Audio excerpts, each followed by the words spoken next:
Hai adik-adik, ketemu lagi sama Kak Titi. Kali ini kita akan belajar perkalian aljabar.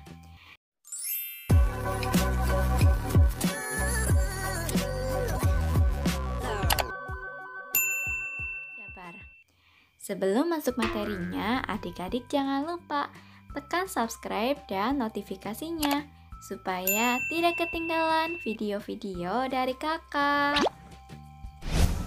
Nah adik-adik, sebelum kita lanjut ke perkalian aljabar, kalian amati ya perkalian berikut ini. 5 dikali 5. Nah adik-adik, 5 dikali 5 itu sama saja dengan 5 pangkat 2. Kemudian 6 dikali 6 pangkat 2. Nah ini berarti sama saja dengan 6 pangkat 3. Nah adik-adik perhatikan, untuk perkalian bilangan berpangkat yang bilangan pokoknya sama, maka pangkatnya tinggal kita jumlahkan.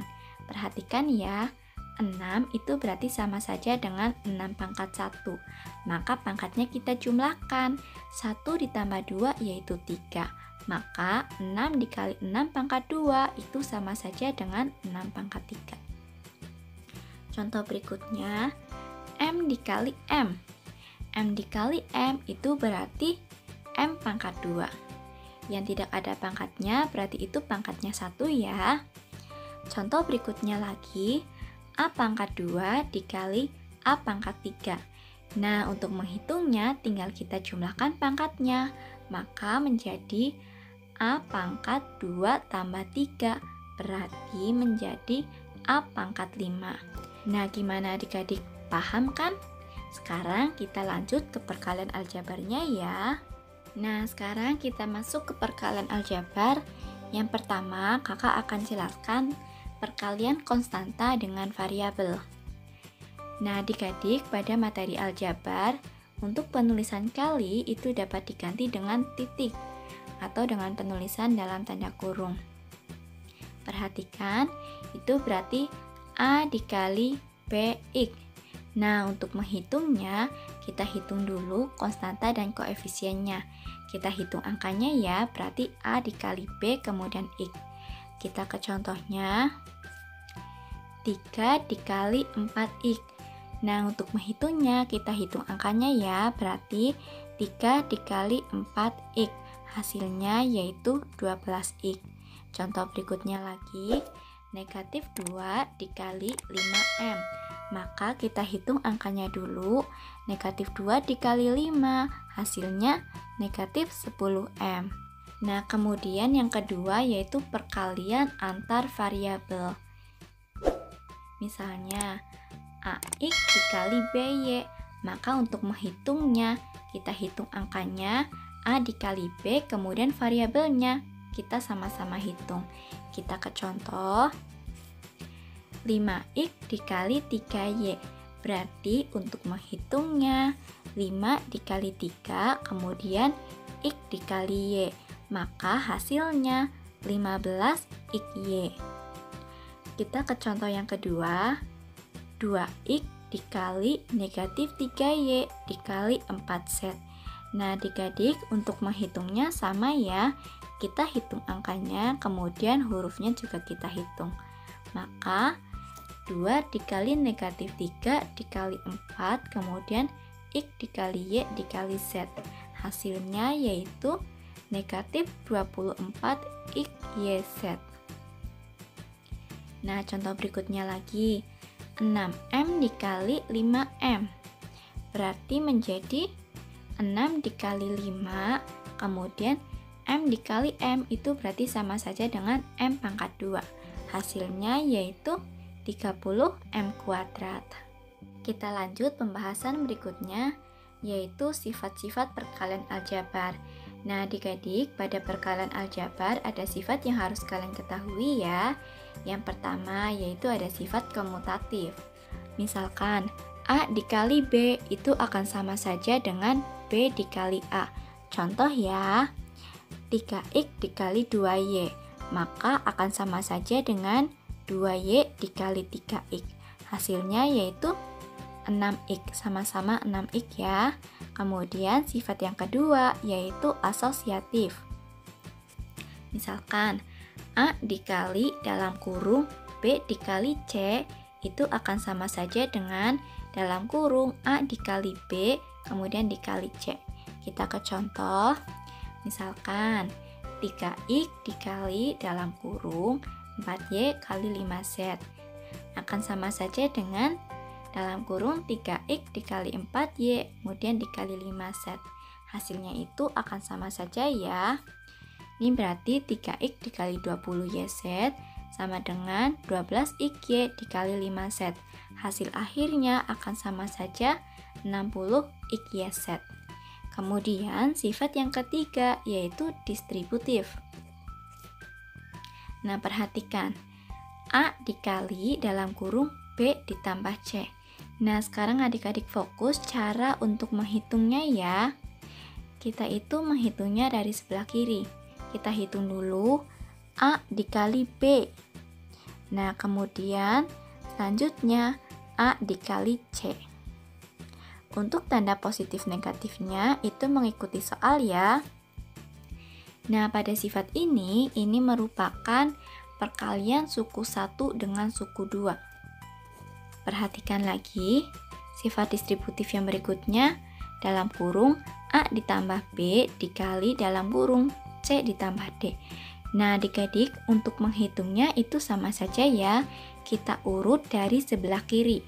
Yang pertama kita hitung dulu yang A, berarti A dikali C, yaitu menjadi AC, kemudian A dikali D, berarti ditambah AD.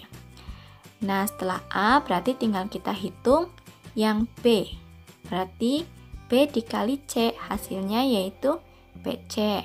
Kemudian B dikali D, hasilnya yaitu BD.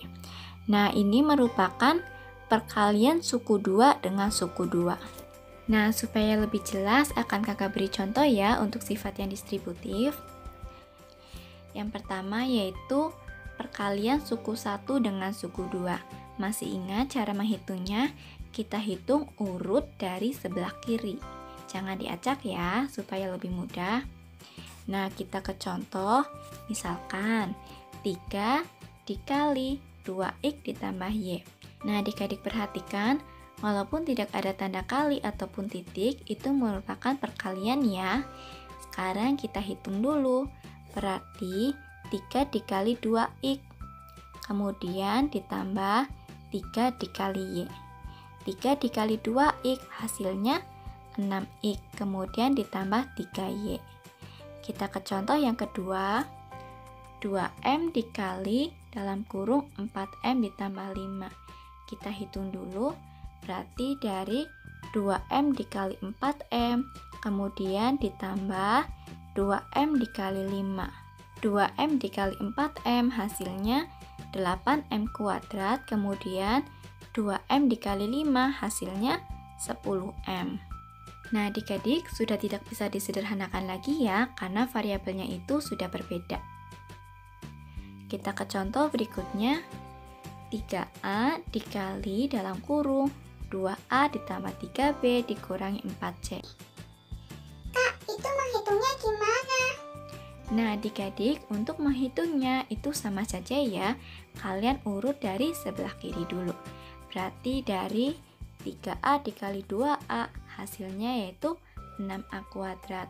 Kemudian 3A dikali 3B hasilnya 9AB. Kemudian 3A dikali negatif 4C. Ingat, positif kali negatif hasilnya negatif. Maka 3A dikali negatif 4C hasilnya negatif 12AC.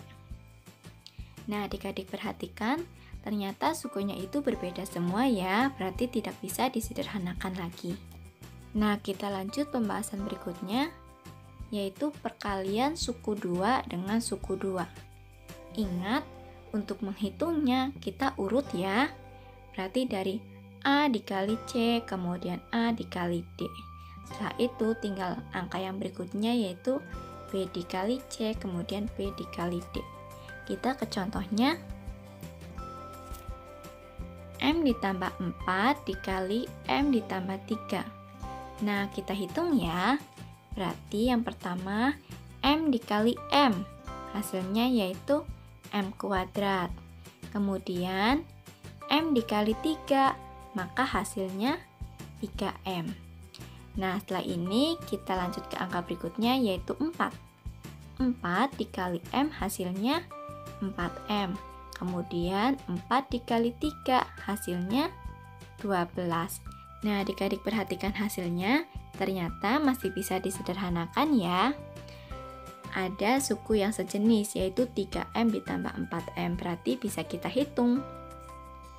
Berarti M kuadrat ditambah 7M, kemudian ditambah 12. Nah, ini udah selesai ya, tidak bisa disederhanakan lagi. Contoh berikutnya, 3X dikurangi 4 dikali Y ditambah 3. Nah, kita hitung ya. Berarti dari 3X dikali Y, hasilnya yaitu 3XY. Kemudian 3X dikali 3, hasilnya yaitu 9X. Nah, kita lanjut angka berikutnya yaitu negatif 4. Nah, adik-adik, untuk menghitungnya tanda positif negatifnya jangan sampai ditinggal ya. Negatif 4 dikali Y. Ingat, negatif kali positif, hasilnya negatif. Maka menjadi negatif 4Y. Kemudian, negatif 4 dikali 3. Hasilnya yaitu negatif 12. Nah, adik-adik perhatikan, ternyata sukunya itu sudah berbeda semua ya, maka tidak bisa kita sederhanakan. Nah, adik-adik, sudah selesai ya pembahasan kakak tentang perkalian aljabar. Apabila ada pertanyaan, silakan kalian tulis di kolom komentar ya. Terima kasih.